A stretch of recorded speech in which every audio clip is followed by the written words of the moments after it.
The villagers believe she will be all right now. Dolan reflects on the oracle's prophecy, delivered by Mythical, and feels indebted to her. Later, as Dolan sleeps, he uses his astral form to separate his soul from his body, flying upwards until he reaches the land of the gods. There, he transforms into a dragon and visits Mythical, who is happy to see him. He greets her, saying it's been a long time since they last met. When he addresses her as a goddess, she teasingly wonders if he's forgotten how to speak like a human. He smiles and asks her not to tease him. She quickly catches on that he's visiting because of the Lamia, and he confirms this, explaining how invaluable her oracle had been. Without it, who knows what might have happened? He thanks her earnestly, and Mythical marvels at his rebirth as a human. She says she sensed his soul in the prayers offered to her, sparkling with the joy of life. It surprised her, considering how tired of living he once was. Dolan admits that he had no regrets when the hero delivered the final blow. But since being reborn, his perspective has shifted. He now understands that people on the surface live as if every day could be their last. Their lives, though fleeting, burn brightly. Mythical smiles, telling him that he's been shining too, and she's felt pure joy in his heart. She adds that the same is true for Delenia, and Dolan, deeply moved, thanks her again. The scene shifts to morning, where Selena bursts into Dolan's house, waking him up. He groggily tells her to knock next time. She apologizes, but notices how content he looks. Dolan explains that he had a dream where he met an old friend who spoke kind words to him. When he asks why she's there so early, Selena reminds him of their promise to plant potatoes with Christina. She playfully warns him that Christina would be sad if she thought he had forgotten. Outside, Christina overhears the conversation, smiling softly. Next, in the bustling city of Galoa, a young girl delivers a letter to the headmistress of the academy. The headmistress, Olivia, asks the girl to leave the mail in its usual spot, but the girl insists that today's mail is special. It's from Christina, the pride of the academy. Olivia uses magic to open the letter, where Christina shares how she's adjusting to life in Vin Village. The village faces harsh conditions, but the people have welcomed her warmly. As Olivia reads, the scene transitions to Christina sparring with Melita, the vice captain of the guards, in front of an excited crowd. Despite holding back, Melita eventually decides to take the match seriously, which excites Christina. They fight fiercely, and Christina emerges victorious, helping Melita up with a smile. Melita blushes as Christina compliments her swordsmanship, calling it swift and beautiful. Dolan, impressed by their skill, invites Christina to lunch, which she gladly accepts. At the village tavern, the locals offer Christina various dishes, eager to see what she likes. Christina beams, saying she loves everything they've made. Her genuine warmth makes the village girls blush. When Dolan invites her for a drink, Albert warns her to decline, knowing Dolan's reputation as a heavy drinker. Christina laughs it off, but the conversation turns to teasing as Dolan's friends try to stop him from dragging her into one of his infamous drinking contests. That evening, at the village guest house, Christina feels a bit out of place. Watching the villagers interact, she senses a distance between them and her. Later, while practicing her swordsmanship, Selena and Dolan stumble upon her. Noticing her somber mood, Selena invites her over to her house. There, she shows off her cozy bed, claiming it gives her the sweetest dreams. Christina hesitates, but eventually joins her in bed. Dolan, standing nearby, tries to excuse himself, but both girls playfully drag him in. They share a warm, light-hearted moment before the scene shifts again. The next day, the peaceful village is interrupted by the arrival of an envoy from the kingdom. Soldiers surround Selena and Dolan, while Christina is separated from them. The old man leading the group, Gouda, introduces himself as the commissioner of the northern frontier. He accuses Dolan of bringing Lamia Selena into the village. Dolan confirms this but explains that the oracle from the goddess Mythical has already declared Selena harmless. Gouda, however, insists that Selena must still be brought to the government for verification. Dolan, worried for Selena's safety, requests to accompany her. Gouda agrees, and they set off, leaving Christina behind. who decides to seek help from the headmistress. Using wind magic to speed her journey, Christina heads to Galoa. Meanwhile, on the road, Dolan and Selena share a quiet moment in the carriage. Sensing her anxiety, Dolan comforts her, hugging her gently and assuring her that everything will be all right. His embrace reminds him of how his mother used to calm him, and Selena, touched, feels a sense of hope. Later, Christina arrives at Olivia's office, urgently explaining the situation. Olivia reassures her that Selena will not be killed, but reveals that it was Karen, the government's mage general, who insisted on bringing Selena in. Karen suspects Selena might be involved in the recent disappearances of women, casting suspicion on her despite her innocence. As the night unfolds, the carriage carrying Selena and Dolan comes to a stop. The tension rises as Guda summons Selena for questioning, and Christina braces herself for what's to come. As Dolan and Selena share a quiet moment in the shadowy depths of the forest, they come across a curious character, a small mushroom-like creature, quietly shuffling along. This walking mushroom has an ancient air about him, and he speaks in a hushed, gravelly tone that hints at secrets untold. Dolan and Selena listen intently, but as the mushroom reveals his knowledge, their faces twist in disbelief and horror. The news shakes them deeply, unsettling their core beliefs.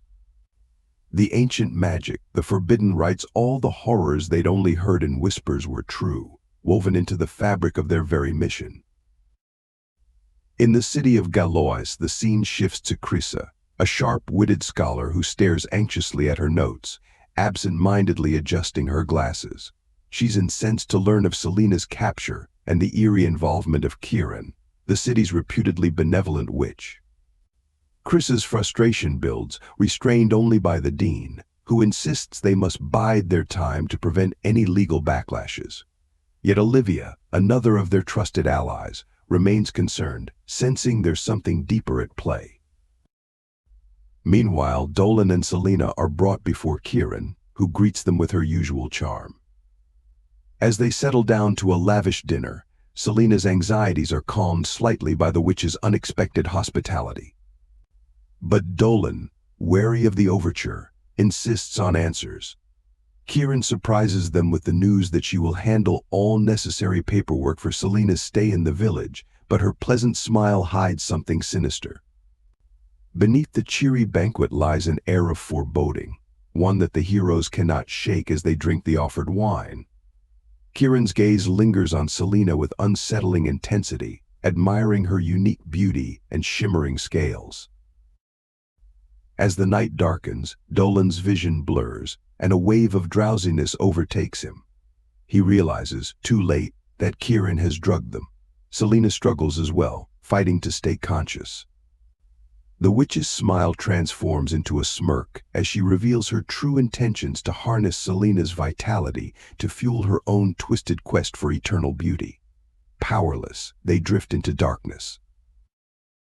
Back at the library, Crissa pores over her books in despair, when suddenly, the governor strides in with a grim look. He's prepared to break his silence, revealing shocking news about Kieran's dark experiments. For years, young women have disappeared in Galois without a trace, their lives twisted into dark purposes by Kieran. The governor reveals that Kieran's forbidden magic relies on consuming the life force of others, a truth that chills Crissa to the bone. In the depths of Kieran's hidden dungeon, Selena awakens, bound to a cold slab. Kieran leans over her, scalpel in hand, relishing the moment.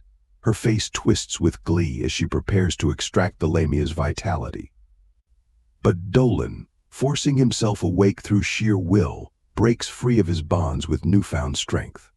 With fury burning in his eyes, he confronts Kieran, who merely laughs. The floor around her is marked with bloodied runes, a macabre testament to her countless dark rituals. Kieran's expression changes as she realizes Dolan's powers, sensing he may be more than he appears. In a voice dripping with scorn, she describes how she spent centuries piecing together her perfect form, taking the beauty and vitality of her countless victims. Her patchwork body is a horror, her face untouched by age thanks to the sacrifices of others.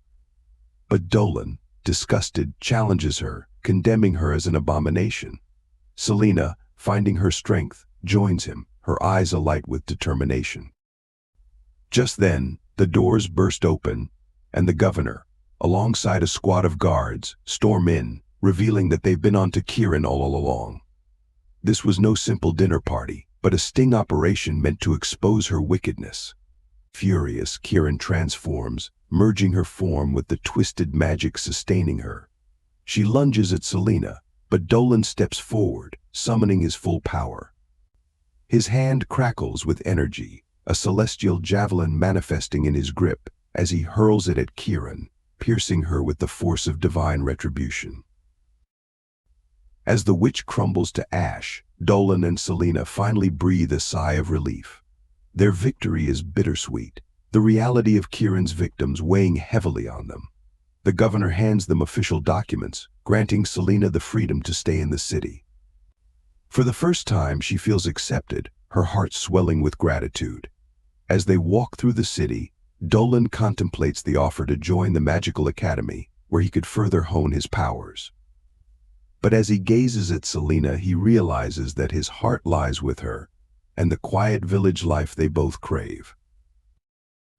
In the shadows of a distant forest, however, new dangers stir. Monstrous ants march in formation, and a figure stands at the edge of a dark portal, observing the scene with a sinister smile. A new chapter awaits, one that will test Dolan and Selena's courage once again. In the shadowy depths of a dense forest, an elven scout treads carefully, his senses sharp. But then, he freezes. A strange sight unfolds before him. A colossal army of beasts begins to materialize through a shimmering portal, monstrous forms stepping forth with malicious intent. Fear creeps into his heart, his thoughts racing. What is happening, he wonders, glancing back to the safety of his people. He takes a step back, only for the creatures to lunge, brutally attacking him. Moments later, another elf, concerned and confused, stumbles upon his friend's broken body, eyes wide with horror as he stares at the lifeless form. What are these things, he whispers, barely processing his loss before the monsters descend upon him too. In a nearby part of the forest, two more elves arrive, their faces stricken as they gaze upon the bodies of their fallen kin scattered across the forest floor. Amid the horror, they find one elf barely clinging to life. They kneel by him, desperate to understand. What happened here, they ask softly. With a trembling breath, he mutters, It was a horde. Monsters, his last words hang in the air as he slips away, leaving them with a chilling realization. We have to inform the leader, one of them says, eyes filled with determination. The scene shifts, revealing Christina and Dolan teaching swordsmanship to some young villagers. Selena watches Dolan closely, lost in thought, recalling how the headmistress once invited him to join the academy. A pang of worry strikes her. Would he leave one day, leaving her behind? Suddenly, her musings are interrupted by the giggles of children tugging on her tail. She huffs in mock anger, chasing after them as they scatter with laughter. Dolan watches her, a smile playing on his face, hopeful that Selena is finding her place in the village. Christina approaches Dolan, expressing a desire to venture into the forest.